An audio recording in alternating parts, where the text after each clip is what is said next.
So in the US, the rig count is at historically low levels. It has never actually been this low in history.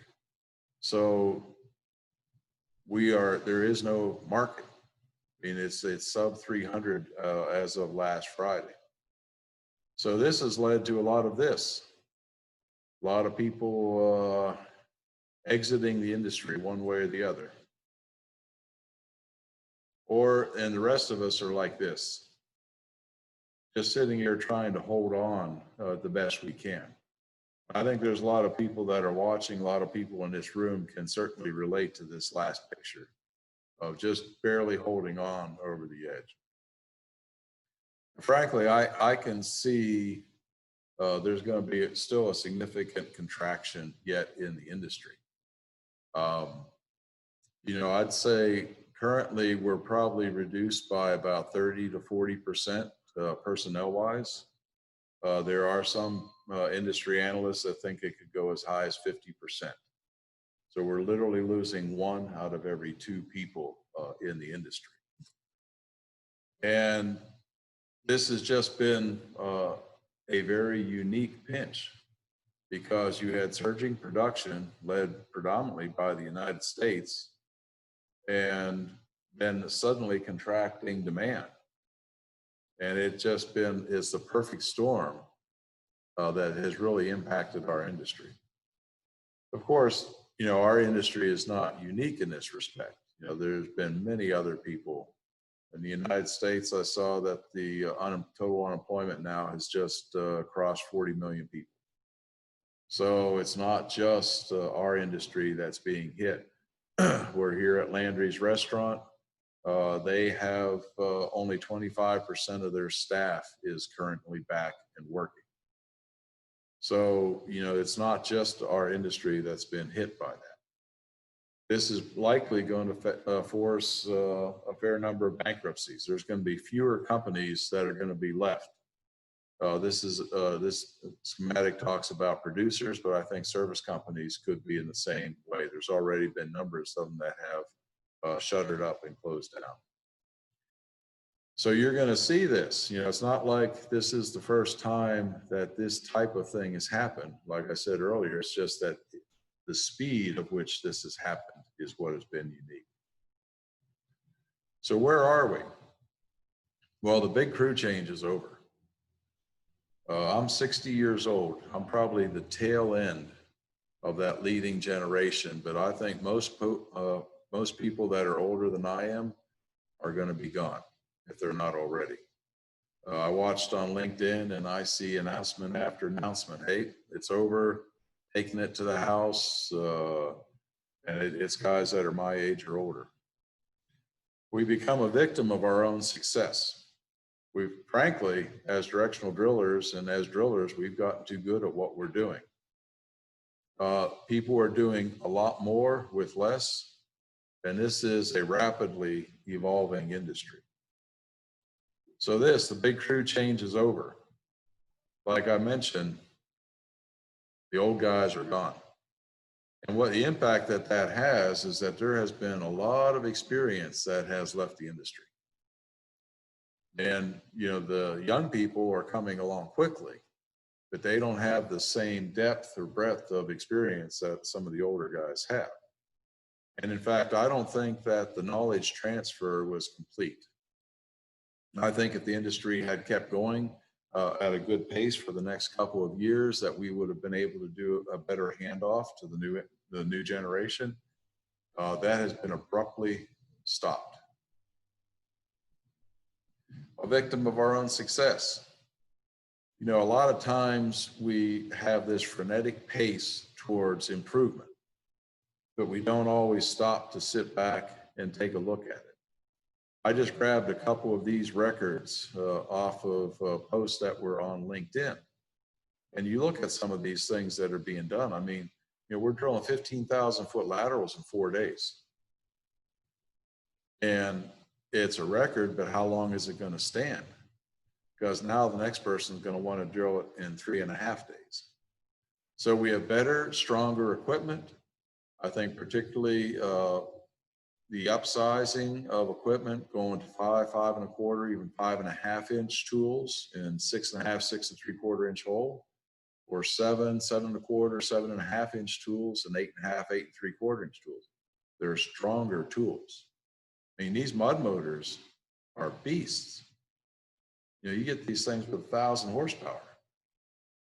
I mean, when I was first came into the field, a strong motor was 60 horsepower. So we've gone from a Volkswagen Beetle to a Caterpillar diesel.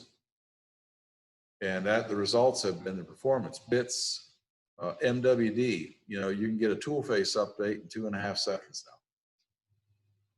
I remember when we were happy we got 30 seconds.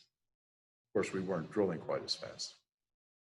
And I think overall, particularly in the unconventionals, you've seen a decrease in drilling time by 60+% in the last 5 years. A well that used to take 45 days takes 15.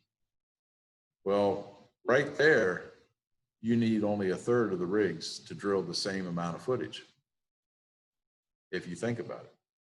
Because one rig can drill 3 wells in the time that it took 3 rigs to drill 1 well. I expect, and this is just my estimate, that the U.S. can maintain its current production levels with about 550 rigs. It's down from a peak at the beginning of this year of close to 900. So I think you're going to see 30 to 50% less of everything. I think that's going to be people, equipment, and possibly companies. Isn't this encouraging? We're also facing a rapidly evolving industry. The pace of change has just continues to accelerate, and it creates a challenge just to keep up. So what are the opportunities? I still think that there's room for operational improvement. For one thing, we can quit breaking stuff. You know, one of the big hindrances to overall performance is still equipment reliability. Training and education. There is inconsistent knowledge across the industry. It doesn't mean that people aren't smart, it's just that they've not been exposed to broad-based backgrounds. Automation and simulation, and improved wellbore placement. I think we can actually place the wellbores better and more consistently in the reservoirs and get better and more consistent production. And here's an opportunity for the DDs that are watching. You realize that you are likely the single person that has the greatest control over how well that well will produce. So let that sink in a little bit, because you are the one that probably the hands of the industry, the fate of the industry rests in. That can be a little scary if you think about it. But do we fully appreciate what? Now, most of the DDs in the room just said, well, I need a raise then, right? So operational improvement. Stop breaking stuff. There are so many times that equipment is being pushed past its operational limit in the quest to go faster and faster and faster. Now, faster is better, but if you're having to trip every 2 days, you're actually not ahead of the game. I saw the statistic for an operating company a few months ago.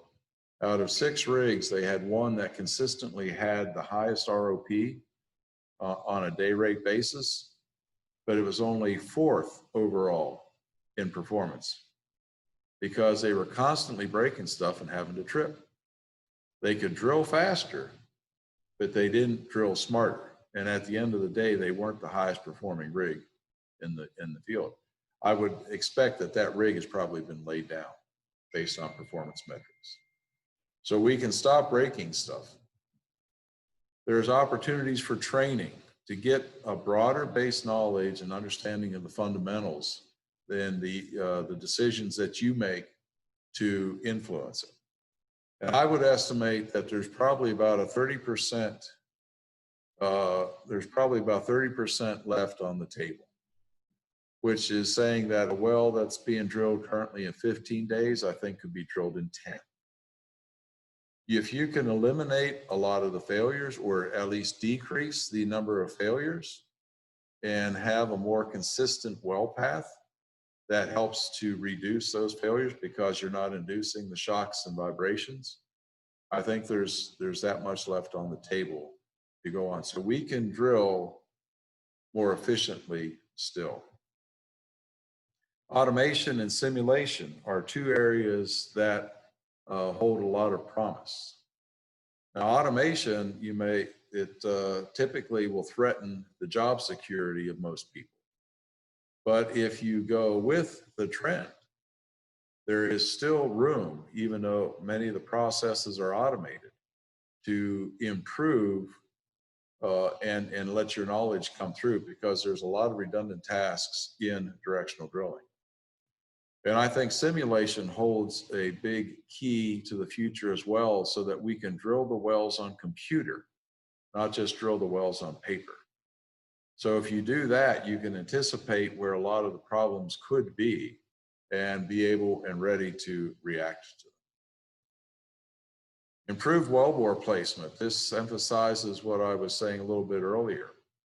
And this isn't necessarily the directional driller's fault, because oftentimes the geosteers are going marker hunting, and they want to go popping over and through the tops and bottoms just so that they know where they are.